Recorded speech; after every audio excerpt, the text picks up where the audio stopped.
Саламатсыздар, урматтуу Кыргызстан телеканалынын көрүүчүлөрү. Эфирде Соцньюс программасы. Сиздерди адаттагыдай эле социалдык тармактарда болуп жаткан эң эле кызыктуу жаңылыктар менен тааныштырам. Ошондуктан биздин каналдан алыстабаңыз.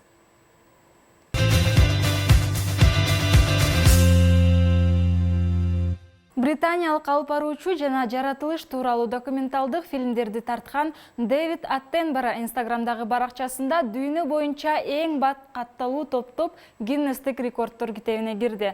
Бул тууралуу аталган мекеменин сайтында жарыяланды. Маалыматка караганда 94 жаштагы Аттенборо 4 саат ичинде миллион катталуучу топтогон. Биринчи постунда эле ал глобалдык жылуулануу маселеси тууралуу айткан. Белгилей кетчү жагдай, Дэвид Аттенборо аккаунтун жеке өзү жүргүзбөйт. Ага биздин планетадагы жашоо документалдык фильминин тартууда чогуу иштешкен Колин Батфилд менен Джонни Хьюз жардам берет. Алардын айтымында Аттенборо үчүн социалдык тармактар адаттан тыш нерсе. Мен радио менен телевидениеде 60 жылдан ашык иштедим. Бирок Инстаграмда биринчи жолу деп кошумчалаган ал өз билдирүүсүндө. Ошондой эле алып баруучу роликте континентти каптаган өрт, муздардын эриши, өлүп бараткан коралл рифтери тууралуу айтып, дүйнө кыйын кырдаалда турганын эске салган. Белгилей кетсек, буга чейинки рекордту актриса Дженнифер Энистон жараткан болчу. Андан мурдагы рекорд койгондордун тизмесинде футболчу Дэвид Бекхэм жана Папа Францис болгон. Эске салсак, Дэвид Аттенборонун колдонгонуна 3 күн болгон Инстаграм баракчасынын 4 миллион 5 миң катталуучу көрүүгө болот.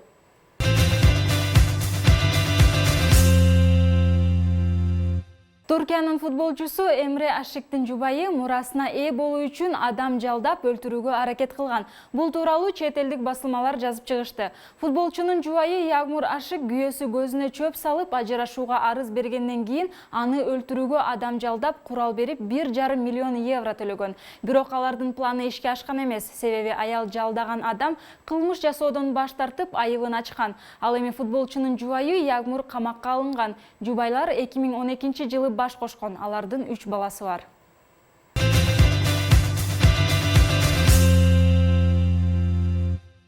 Социалдык тармактарда көрүнүктүү советтик сүрөтчү Гапар Айтиевдин белгисиз адамдар тарабынан кара боек менен боелгон тактасынын сүрөтү тарап жатат. Маданиятты, билим берүүнү өнүктүрүү менен алектенбегенибиз үчүн ушундай жыйынтыктарды көрүүгө болот. Үй ташталган шаардын борборунда турат. Ал жакка мектеп окуучулары такай тосмоо аркылуу чыгып турушат.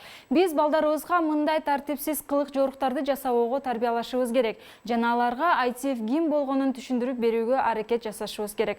Гапар Айтиев 1912-жылы 28 сентябрда Ош облусунун Кара Суу районундагы Түлейкан айылында туулган. Москва мамлекеттик академиялык көркөм сүрөт окуу жайын бүтүрүп, 1905-жылы Гапар Айтиев Улуу Ата мекендик согуштун ардагери жана СССРдин эл артисти. 1984-жылы 72 жаш курагында көз жумган.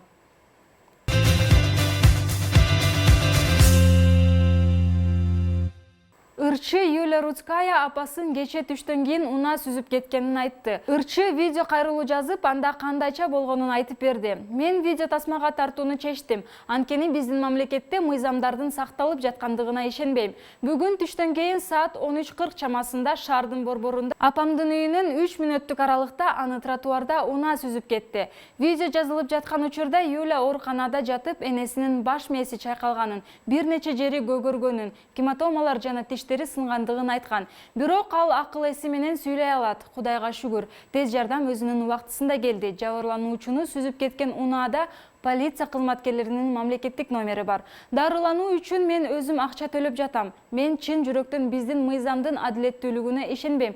Азырынча аты жөнүн, унаасынын номерин жарыялай элекмин. Мен үчүн эң негизгиси апамдын жакшы болуп кетиши. Мен сыйынам. Мен ушул видео кайрылууну ушул жерге калтыргым келет. Эгер айдоочу жоопкерчиликти мойнуна албаса, анда сиздерге бул окуя жөнүндө билип коюңуздарды суранам, деди Юлия Рудская видеодо.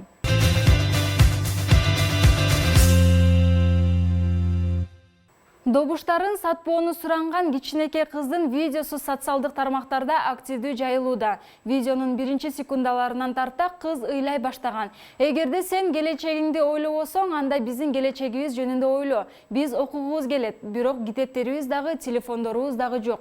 Кыргызстанды сатпа деп кыз тумчугуп сурайт. Видеонун астында комментарийлерде гана таасирдүү жооптор бар. Бирок кичинекей ымыркайды бийликке жана политикага аралаштырган туура эмес албетте. Себеби анын балалыгы таттуу жана ар кандай жаман ойлорсуз өтүүсү шарт. Балким ата-энеси кыйнап туруп атайын хайп үчүн бул видеону тарттырган. А балким чындыгында бул ымыркай өзүнүн оюн айтып жана келечеги үчүн коркуп жаткандыр. Айтор бул видеону көрүп өзүңүздөр чечим чыгарып аласыздар деп ишенем. Сиздер бул урматтуу ата-апалар жана шайлоочулар. Мына эртең шайлоо болот. Силерден сурадан биздин өзүңөрдүн келечегиңер дойлоосуңарды алып биздикин өлүп койгулачы. Окуйбу десек китеп жок, телефон жок. Кыргызстанды сатпагыла, жана сатылбагыла.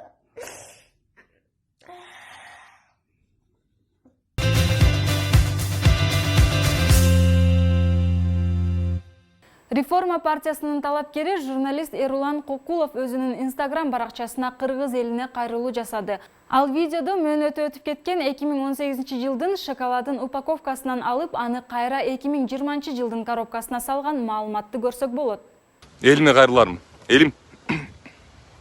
Кыргызым. Мына могу видеодо, азыркы болуп аткан видеодо, бул видеону мен атайын жасаткам. Меникилер тартып атат бул видеону.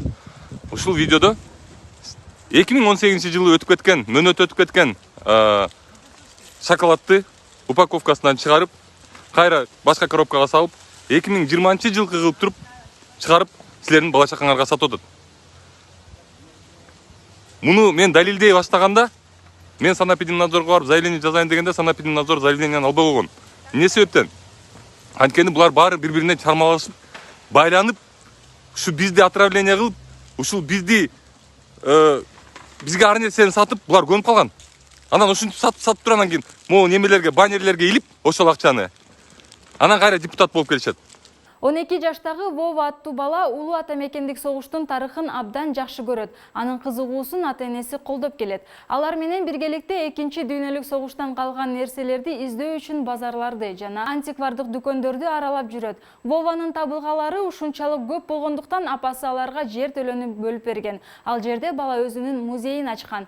Ал жерде өзү экскурсияларды жүргүзөт. Экскурсия үчүн ар бир адамдан 50 рубль алат. Чогулган акчаларды музейди өнүктүрүү үчүн жумшайт.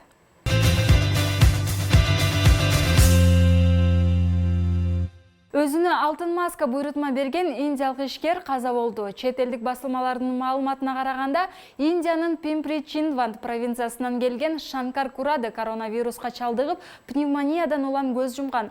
49 жаштагы ишкер коронавирустан коргонуу үчүн салмагы 60 грамм болгон алтын масканын буйрутма бергенин жазып чыгышкан. Аны жасоого 8 күн кеткен. Бул менин дем алууга мүмкүнчүлүк берген майда тешикчелери бар жука маска. Мени коронавирустан канчалык эффективдүү коргой турган көзүм жетпейт, бирок мен башка чараларды көрүп жатам деген Кураде. Мындай масканын баасы болжол менен 4000 АКШ долларына барабар.